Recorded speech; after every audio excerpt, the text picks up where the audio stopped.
A nossa convidada de hoje nasceu na Ilha da Reunião, um território francês no Oceano Índico. É historiadora e pesquisadora da influência africana no Brasil e do Brasil na África.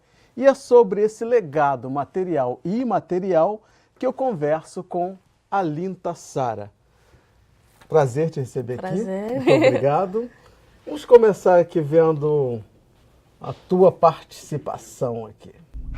Então, eu sou Alinta, eu sou da Martinica, mas nesse momento eu estou no Brasil e eu participei desse evento que se chama o Deslocamento do Corpo, do Conectando Territórios. Essa questão do deslocamento, eu acho, para mim, é fazer parte, sair de um lugar para ir a outro lugar, ou pode ser também. Você pode nascer em uma cidade, crescer em uma cidade, mas o deslocamento é que você se senta estrangeiro nessa cidade, dependente do meio onde você é. Então, essa questão de deslocamento é a questão da imigração, pode ser essa questão da imigração, mas também essa questão da identidade, o que você é em tal meio, o que você é em outro meio, como a gente percebe você, e se esse deslocamento é doloroso. E para mim é isso, essa importância do evento. E então, através disso, a gente fala do racismo, do preconceito, mas também dessa questão da identidade, que às vezes as pessoas querem pôr as pessoas numa caixa, mas que você não pertence a essa caixa, porque a gente muda e as identidades mudam. Na vida, quando você viaja, quando você no seu meio, onde você está, você muda. Seu comportamento muda e seu corpo, a forma de você se comportar muda. Então, isso é o deslocamento do corpo. Ok, você nasceu na Ilha da Reunião, mas você foi criada na Martinica. Eu fui criada na Martinica. E hoje você mora? Na Inglaterra. Na Inglaterra. Está no Brasil, ou seja, uma cidadã do mundo. Né? Quando você fala esse deslocamento de território, essa pesquisa se propõe a discutir, a revelar o quê? Deslocamento, então, na minha pesquisa, fora do evento, porque minha pesquisa era sobre os brasileiros que voltaram para a África. Então, essa coisa da identidade. Você, quando eles estavam no Brasil, eles estão de origem africana, mas quando eles vão para a África, eles são brasileiros. Então, como a identidade muda. E isso me interessa, porque eu acho que faz parte também da minha história. Embora que essa pesquisa seja sobre Brasil e África, eu acho que faz parte da minha história, porque eu nasci em uma ilha, eu cresci em uma outra ilha, meu pai é da África, é da Guiné, então sempre eu vi essa coisa de você estar em um lugar, você é percebido assim, você está em outro lugar, você é percebido de outro jeito. E morando na Europa, eu vi isso também, porque quando eu estava com os caribenhos, eu faço parte da minha identidade caribenha. Mas também quando eu estava com meus amigos africanos, para eles eu sou africana. Porque o que eu conto é o pai. Então eu vejo que é esse deslocamento do corpo, para mim, da identidade. Que você muda, que você se transforma, depende das pessoas com quem você está. Agora, é curioso, principalmente para o Brasil, o fato da gente saber que africanos, né, que foram escravizados aqui no Brasil voltaram para a África e que isso fez... cria-se uma identidade brasileira na África com esses africanos. Isso para o Brasil não é uma coisa muito comum, porque o Brasil... tenha historicamente negado, né, essa herança africana e a gente, enquanto brasileiro, a gente não sabe praticamente nada sobre a África, a gente só conhece uma África estereotipada e como se fosse uma coisa só, né? E Então, assim, é interessante. Que negros eram esses que voltaram para a África? Então, são diferentes, porque foi depois da Revolta dos Males, em 1835. Então, porque nessa época você tinha escravos alforreados, negros livres. Então, eles foram mais suspeitos depois da revolta. Então, alguns deles, porque os que conseguiram se alforriar, que conseguiram ganhar um pouco de dinheiro, voltaram para a Baía do Medellín, porque tinha mais tensão no Brasil. Então, eles foram mais suspeitos. Eles foram incentivados a voltar? Incentivados a voltar. Alguns deles foram expulsados. Alguns executados que participam da revolta, mas alguns foram expulsados. Então, você tem todo esse movimento de volta, e é interessante porque esses escravos que voltaram são escravos que tinham escravos de ganhos, que existiam escravos de ganhos, então que tinham... São escravos que trabalhavam e ficavam com uma parte do dinheiro e a outra davam para o senhor. É uma minoria, então não é a maioria dos escravos, mas alguns escravos então podem ser carpinteiros, então participavam das construções das igrejas e tal. Então essas pessoas que voltaram, na verdade, são pessoas que tinham um negócio, que podiam fazer coisas. Então, quando eles voltaram, legado deles é a arquitetura. Nas cidades da costa do Benin, você tem Lagos, Porto Novo, Ouidah, eles construíram casas, uma arquitetura que a gente chama afro-brasileira, porque foram construídos por eles. E então essas casas são parecidas com a casa que se vê no norte do Brasil, no Nordeste. E até interessante porque alguns deles eram muçulmanos, então eles construíam mesquita, e a fachada da mesquita... Era como as igrejas católicas brasileiras, né? Brasileiras. Então, e essa arquitetura virou uma arquitetura da elite. Então, eles formaram uma elite mais negra. E então eles construíam para também os reis, porque tem reis lá nessa região, reis Yoruba. Então eles começaram a construir a formar um modernismo, que era não o modernismo europeu, mas o modernismo desses brasileiros. E eles a identidade era brasileira. Tinham negócios, tinham escravos também, então eles participam também do comércio dos escravos, tinham negócios e mandaram os filhos deles para a Bahia.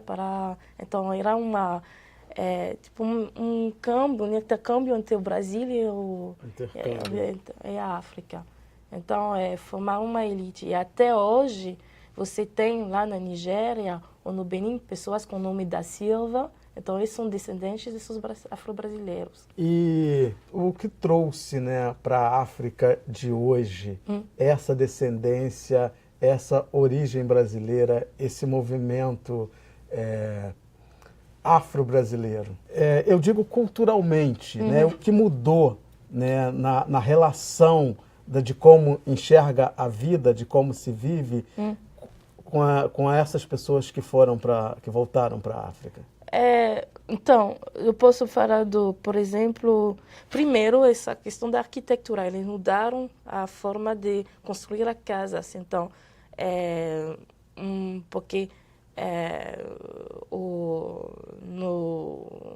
por exemplo, na casa Yoruba, a composição da casa é diferente. Então, você mora com as famílias, são muitas casas pertas. Lá, é mais o individualismo, porque você tem essas casas que são mais europeias. Então, trouxe essa mudança. Também a religião, porque eles foram cristianos, mas também muçulmanos. Então, essa religião foi muito importante. Eles trouxeram essa religião. E também, eu acho que comércio também, um comércio. Eles trabalham em trazer uma modernidade que não era a modernidade europeia, diferente do colonizador. Então, essas coisas. E no Benin, eu acho que a comunidade afro-brasileira foi mais proeminente politicamente, por isso que ele é mais visível, que as pessoas no Benin sabem disso. Na Nigéria, porque, por exemplo, Lagos é uma cidade muito mais grande que Porto Novo ou Uída, os nigerianos não sabem sempre desse legado afro-brasileiro. Eles acham que as casas são as casas coloniais, então não tem esse. Mas no Benin, até teve, eu acho que no Togo também, porque no Togo aconteceu também, o presidente que era descendente de afro-brasileiro. Então eles tiveram uma prominência política e trazeram festas do Brasil, como diferentes festas, carnaval, então tudo isso foi trazido lá. Agora não é festejado como antes, mas tem essa herança. E no Benin, Porto Novo, Uída, ainda tem o bairro brasileiro, com as casas afro-brasileiras, e faz parte do roteiro turístico, então é conhecido como fazendo parte da história da cidade. E tem também esse Xaxá da Souza, que a gente não sabe bem se ele é português, brasileiro, mas que ele organizou a comunidade brasileira, afro-brasileira no Benin. Então, existem todas essas personalidades que foram importantes e que ainda hoje são conhecidas. E os africanos recebem bem essa comunidade afro-brasileira? Então, é uma questão que eu queria estudar, por isso que eu queria viajar lá, porque meu interesse por arquitetura é ver por que esses prédios agora, porque eu acho que esses prédios são interessantes arquiteturamente. São prédios que me parece que não são valorizados. Mas não são valorizados. Não são conservados Exatamente. Pelo governo. Então, minha questão é por que não são conservados, por que não são valorizados, porque não faz parte do discurso da identidade nacional, porque são pessoas diferentes. E Você também, acha que isso é uma forma de negação? de negação, e porque também, não sei, é uma outra coisa, uma outra pergunta é se é ligado com a questão da escravidão, porque, claro... Porque isso remete à escravidão. Remete à escravidão, e do lado africano. Então, essa questão, porque é muito complicado, porque nos afro-brasileiros, os agudas, você tem escravos, mas também pessoas que tinham escravos. Então, porque eles que foram para Ou seja, me o parece Brasil, ser uma espécie de ferida. é de ferida. Ok, a gente vai para um pequeno intervalo, mas é rapidinho. Daqui a pouco a gente está de volta, continuando esse papo aqui com a Linda.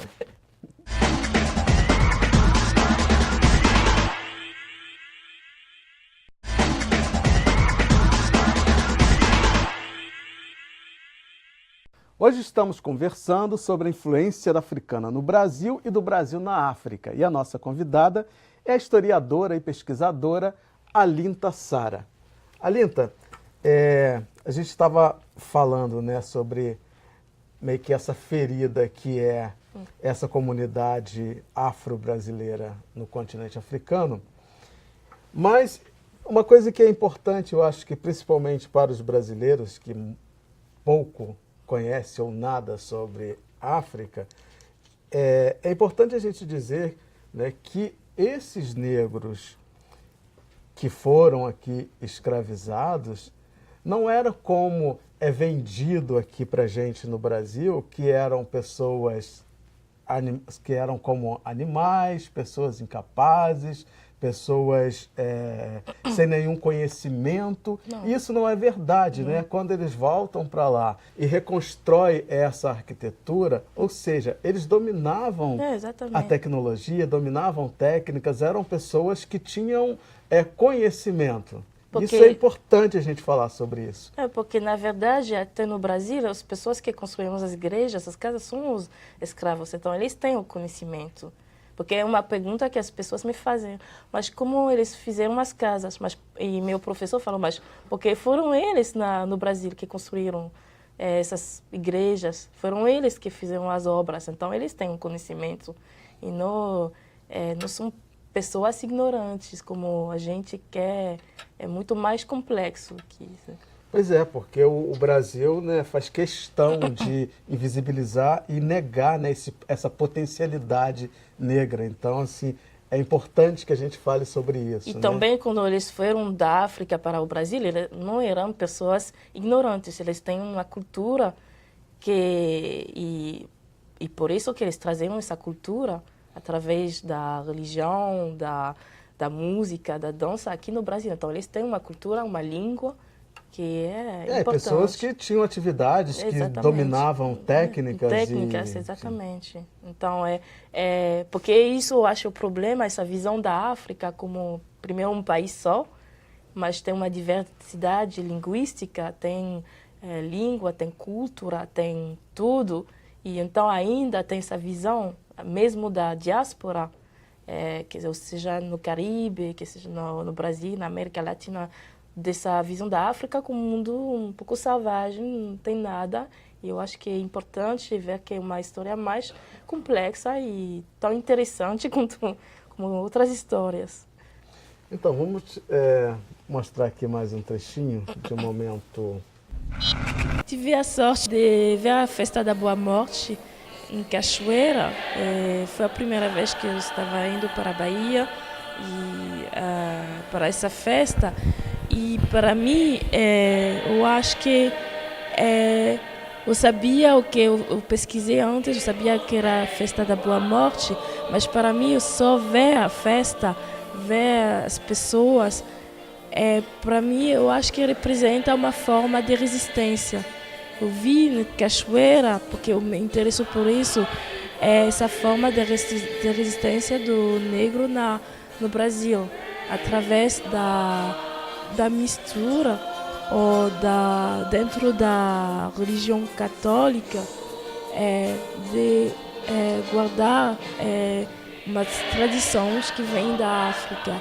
E por isso que para mim foi uma experiência incrível, porque ao mesmo tempo que era uma coisa diferente, era uma festa também que resonava, porque eu senti a África, eu senti com os tambores, eu senti a África. Então tem essa coisa da África que eu vejo na Bahia em geral, então Salvador e Cachoeira. Foi uma festa muito... Eu acho que quando fui para Salvador e para a Bahia, todo mundo falou, você não vai querer voltar. E isso mesmo, porque tem uma magia, é uma magia lá. É uma coisa incrível que não posso... Tem uma coisa mística. E essa coisa mística, eu acho que vem do povo africano. Então, quais são as suas impressões aqui do Brasil nesse trabalho que você vem fazendo aqui? O que você tem descoberto? O que tem te impressionado? O que tem te chamado a atenção? Então, Então, quando vi eu sabia dessas questões raciais, mas quando vi no Brasil, conversando com as pessoas, uma coisa que eu vi era muitas pessoas me falaram do racismo. Então, vejo a influência negra no Brasil, aqui, mas tem essa questão do racismo. Então, eu vi muito isso, que as pessoas estavam se queixando do racismo.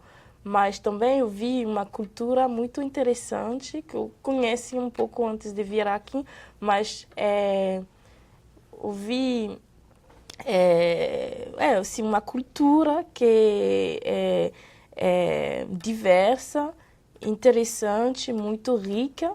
E Rio de Janeiro, eu fiquei um tempo em Rio, fiquei um tempo em Salvador. São cidades diferentes, mas também que são muito ligadas, eu acho. Então, eu gostei muito. Em Salvador, ainda mais, porque eu vi essa presença africana, que também tem no Rio, mas ainda mais em Salvador, porque tem mais visíveis lá em Salvador. Então, eu gostei muito. Então, você me disse que te impressiona e vê, né, de como é forte a cultura negra aqui no Brasil, mas ao mesmo tempo pessoas falando de racismo, reclamando. Como é que é para você perceber isso? Como que um país que é tão negro, Exatamente. entendeu? E o racismo é algo ainda tão forte, tão presente. Eu acho um paradoxo. Eu acho eu compreendo, mas ao mesmo tempo eu acho que é um legado do colonialismo, da escravidão ainda é lá. Porque eu acho que tive um discurso de democracia racial no Brasil. Então esse discurso fez que as pessoas não lidaram com essa coisa da discriminação, porque por isso que para mim é importante falar da escravidão. Não é para falar os pobres negros foram escravizados para o Porque branco. isso não é verdade, não foram os pobres negros, né? Exatamente, mas é para falar do legado, porque eu acho que as pessoas esquecem do legado, porque tem ainda, eu acho que em todas as Américas, no Caribe é a mesma coisa, ainda, porque tem mais negros pobres, porque é um legado. Quando a escravidão acabou, não é como se eles deram dinheiro para cada escravo, falando você vai construir uma casa, vai ter um terreiro, não. Ainda continua, porque eles foram pagados, mas poucos, e trabalharam também para nada. Então, continua. E eu acho que não falar disso, não assumir esse passado, isso contribui a que a discriminação continue. Eu acho que é um problema. E por isso que nunca acreditei nessa coisa do democracia racial, porque eu acho que no Caribe é o mesmo. É o mesmo problema. Você vê a República Dominicana tem esse problema com Haiti, com essa coisa do negro. Existe ainda essa coisa, porque, na verdade, quando a escravidão acabou, por exemplo, na Martinica, os proprietários foram indenizados, eles deram dinheiro. Então, não é como se, de repente, ainda nada aconteceu. O Brasil investiu na imigração europeia. Então, tem que lidar com esse passado, tem que falar disso para mostrar que tem desigualdade, como a gente muda as coisas, como a gente faça que tem menos desigualdade. Tem que falar do passado. Eu acho que para mim é importante. Não dá para poder pegar uma borracha e apagar a história e começar daqui para frente, né? Não. Porque o que a gente vive aqui hoje é reflexo do que aconteceu lá atrás. Então, assim, discutir o racismo é fundamental para acabar com ele. E de que forma que você acha que esse teu trabalho tem contribuído nesse processo de luta contra o racismo? Então, meu trabalho no Brasil, mas eu tenho um coletivo que se chama Bocantage, que é lá na Inglaterra, e esse coletivo é sobre... Bocantage vem do crioulo e significa diálogo. Então, e eu criei esse coletivo com uma amiga que eu encontrei lá na Inglaterra durante os meus estudos, e ela é da Nigéria. E a gente começou porque a gente viu que ela foi comigo uma festa na amigos da Martinica, e ela viu, mas é interessante, lá em Londres, a gente, quando fala da cultura caribenha, é Jamaica, são os países anglófonos, porque ainda tem o colonialismo. Você vê, você está na Inglaterra, você vê a África anglófona, você está na França, você vê a África francófona.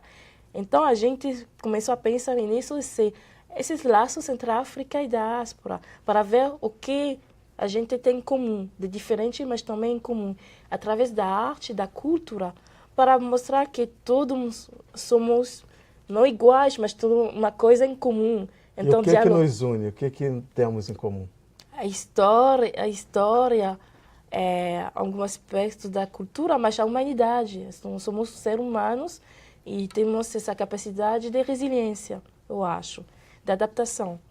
Porque se você pensa, também o africano, também a pessoa da América Latina tiveram uma colonização europeia, tiveram que falar uma outra língua pensa um outro modo, mas também tem um pensamento, uma forma de pensar africana. Então, você se adapta, você tem que se adaptar todo o tempo. Então, tem uma se reinventar o tempo todo. Reinventar todo o tempo. Esse vídeo que a gente passou da tua experiência lá nessa festa da Boa Morte é meio que isso, né? Porque é uma mistura de religião católica com religião afro-brasileira, né?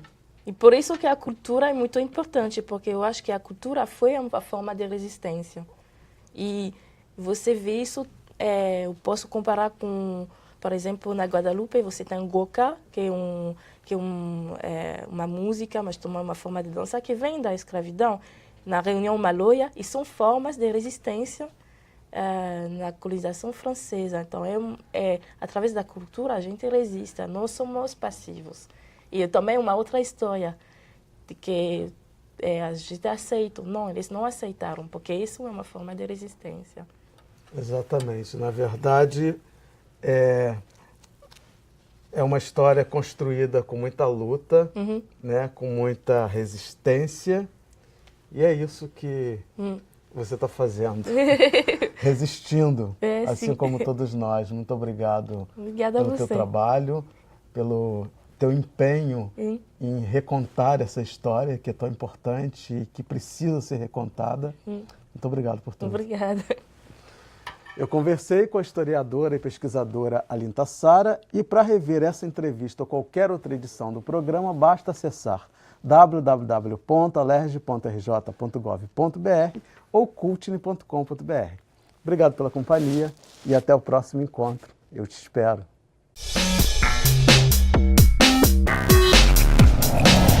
Cultine é o registro das coisas mais importantes que tem acontecido no Rio de Janeiro em relação à população negra, a questão racial, a cultura afro-brasileira. Está tudo ali no Cultine.